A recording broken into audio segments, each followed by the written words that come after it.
الرحيم مالك يوم الدين إياك نعبد وإياك نستعين اهدنا الصراط المستقيم صراط الذين أنعمت عليهم غير المغضوب عليهم ولا الضالين رب اغفر لي ولوالدي وللمؤمنين آمين.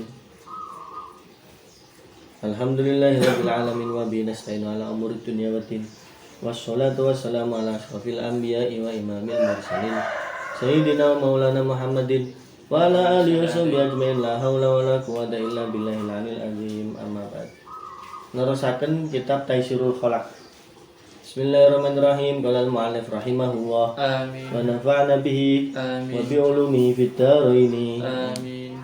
Al amanatu ay hadiyu tawi iki ku al amanatu nerangake sifat amanah. Ya utawi amanah iku al qiyamu jumenengi bi huquqillahi ta'ala kelawan pira-pira hae Allah taala wa huquqi ibadihi lan jumenengi pira-pira hae kaulane pira-pira kaulane Allah.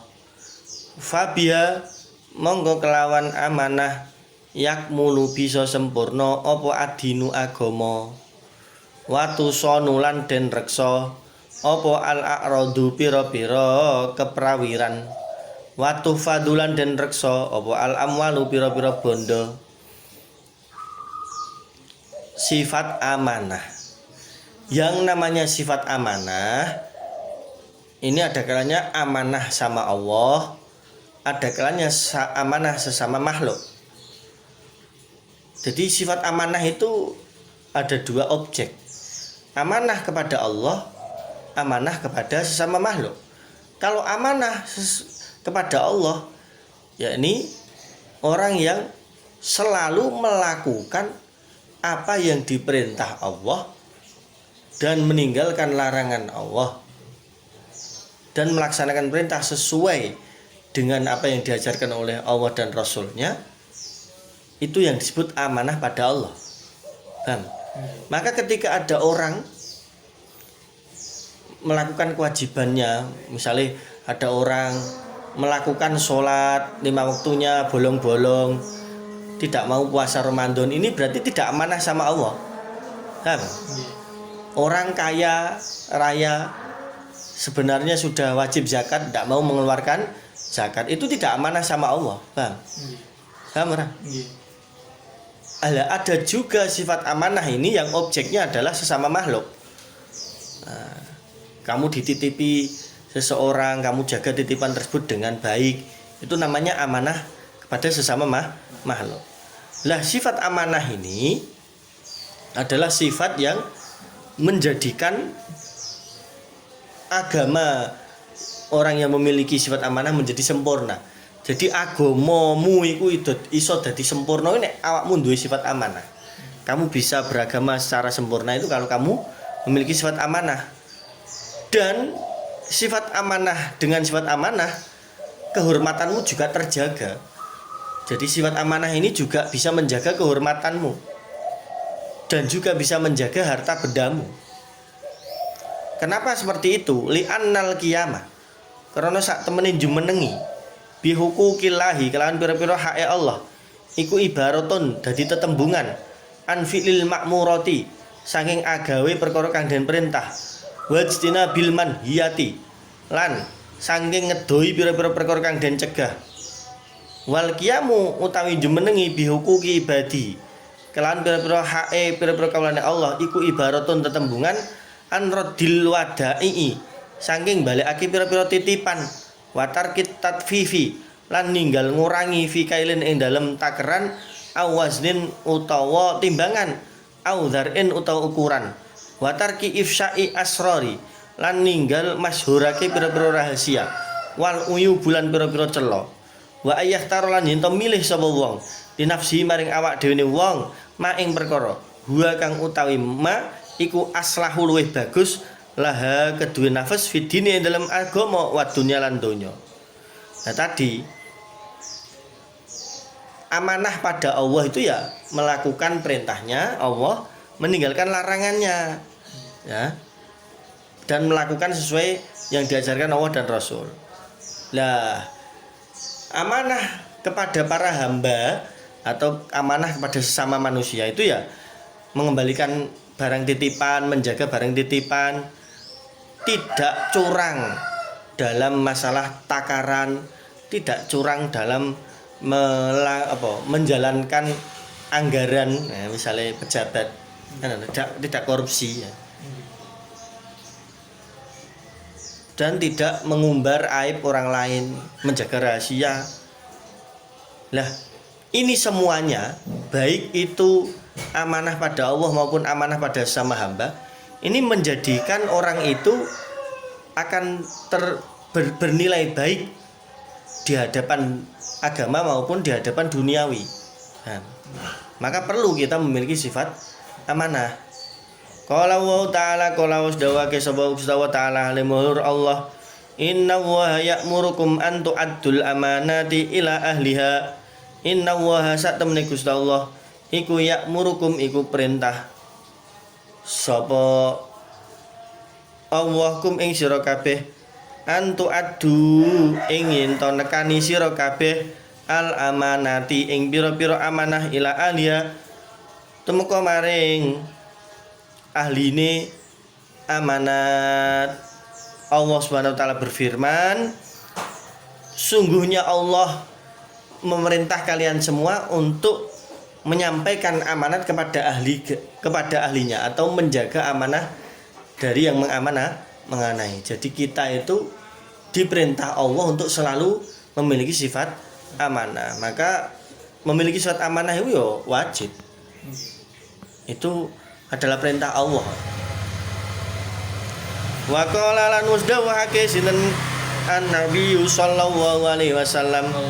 Sapa Kanjeng Nabi Muhammad sallallahu alaihi wasallam. Nabi Muhammad sallallahu alaihi wasallam berfirman, Nabi Muhammad sallallahu alaihi wasallam bersabda. Ini Nabi Muhammad sallallahu alaihi wasallam bersabda, la imana, ora ono iman iku sempurna. Liman kedue wong. La amanata kang ora duweni sifat kena dipercaya atau sifat amanah iku maujud lahu kedue man. Wala dinalan ora ana agama iku sempurna liman kedue wong. La ahda kang ora duwe janji sapa iku maujud, ora ana janji iku maujud lahu kedue man. Rasulullah SAW bersabda, iman seseorang tidak bisa sempurna kalau dia tidak memiliki sifat amanah.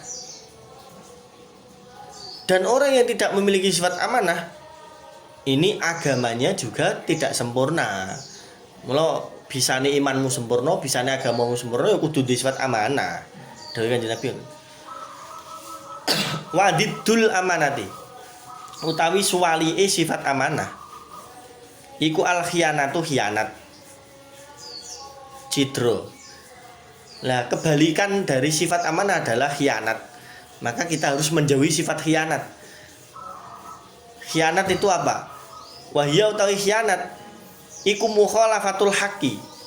Iku nulayani perkara kang hak, tidak sesuai dengan aturan, tidak sesuai dengan apa yang dipesankan, tidak sesuai dengan mekanismenya. Ini namanya khianat. Jadi khianat itu tidak sesuai yang semestinya itu khianat. Salat itu diwajibkan 5 waktu, salatnya mbek 2 waktu tok. Iki ya khianat. Nah, wis wajib bayar zakat gak gelem bayar zakat, ini khianat. Nah, misalkan dia pejabat melaksanakan anggaran yang ada mestinya itu 100% anggaran itu untuk bantuan sosial pada orang-orang. Ya harus disampaikan semuanya. Kok malah dipotong-potong ya itu namanya khianat. Nah, ya. Ketika dari pusat itu menganggarkan bahwa 15.000 ini untuk MBG, harusnya 15.000 ya jen kanggo menu MBG ini tok. Operasionalnya yang njaluk presiden dhewe to. Harusnya gitu. Kalau memang seperti itu. Tapi kalau memang dari pusatnya itu yang 10.000 untuk makanan, yang 5.000 untuk operasional, ya harus yang 10.000 untuk makanan, jangan disunat, malah direkayasa sendiri, jadinya yang jadi makanan hanya 5.000. Wah, ini ya namanya khianat, tidak sesuai aturan yang baku. Binakdil ahdi, kalau merusak janji, fisirin, dalam rahasia. Atau yang dinamakan khianat itu ya tidak sesuai perjanjian, itu sudah dikatakan khianat. Wa madorruha, utawi kemelaratane khianat atau bahayane khianat, dampak negatifnya khianat iku kasiratun akeh, iku minha setengah saking kasirah, ayu sofa utawi yen to den sifati sapa sahibuha, sapa wong kang duweni khianat, bil dari kelawan cedra, wanak sidini lan kurangnya agama, wan hitatil himatilan ilange utawa lungsure sejo, wadana atin nafsilan asore ati. Sifat khianat atau orang yang tidak amanah atau khianat ini banyak memiliki keburukan dan sisi negatif. Nah, sisi negatif dan keburukannya itu apa? Dia akan dicap sebagai orang yang curang, dia akan dicap sebagai orang yang tidak kredibel. Nah, status agama Islamnya juga berkurang drastis, dan dia derajatnya rendah di hadapan Allah Subhanahu wa taala. Wa min halan iku setengah sing kasirah a'radun nasi, utawi mingone manusa anhu sangking sahibul khianat, li isaatihi krana asore utawa isaati krana gawe olone sahibul khianat ilahi maring nas. Dampak buruknya lagi adalah dia akan dikucilkan, dia akan dijauhi oleh masyarakat. Khianat yo gak dibolo, yo gorompi oren niku KPK mestine. Misalkan dia bupati yo nek khianat, dia korupsi, ya akhirnya tetap dicopot dari jabatannya dan dimasukkan penjara. Nah, itu maksudnya ngono. Wakot uyadilan dan potong tangane. Nah, kalau dia mencuri yo wakutialan dan tugel tangane sahibul khianat idasari kok ing dalem nalikane nyolong sapa sahibul khianat minum saking nas. Ketika dia mencuri dari masyarakat, ya dia harus dipotong tangan. Maka harusnya koruptor itu hukumannya gak terima di penjara, kan? Dieksekusi kalau memang itu, dihukum mati saja kalau memang itu yang dikorupsi banyak, atau potong tangan lah, agar ada efek jera. Maka kenapa indeks korupsi di Indonesia itu tidak menurun? Ya karena hukumannya tidak ada efek jera. Maka hukum di Indonesia itu sebenarnya lemah. Sudah penegakannya lemah, posisi tingkat hukumannya juga sangat-sangat rendah, tidak ada efek jeranya. Kalau masalah memberi hukuman, ya nggak usah memandang HAM. Mestinya ketika Anda memakai kacamata HAM, pandanglah yang didolimi oleh para orang yang jahat. Loh iya, sisi melindungi hak rakyat di mana? Apa kita nggak kasihan dengan rakyat sengsara terus karena dikorupsi? Nah itu loh, sisi HAM-nya kamu mestinya melihatnya di korban, jangan pelaku. Kalau pelaku ya memang harus ada efek jera karena dia pelaku kejahatan. Maka jangan sampai hukum di negara Indonesia digembosi atau diruntuhkan oleh orang-orang yang tidak bertanggung jawab, yang disusupkan di akademisi kehukuman dan disusupkan di dalam praktisi-praktisi hukum. Banyak juga praktisi hukum maupun pemikir-pemikir hukum yang ada di akademisi Indonesia ini sebenarnya adalah pesanan orang-orang yang mendapat pesanan dari luar negeri atau orang-orang yang tidak senang dengan majunya Indonesia. Sehingga dia akan mencari dalih dengan apapun agar hukum di Indonesia lunak. Sehingga judulnya negara hukum tapi kaya-kaya rantai hukum.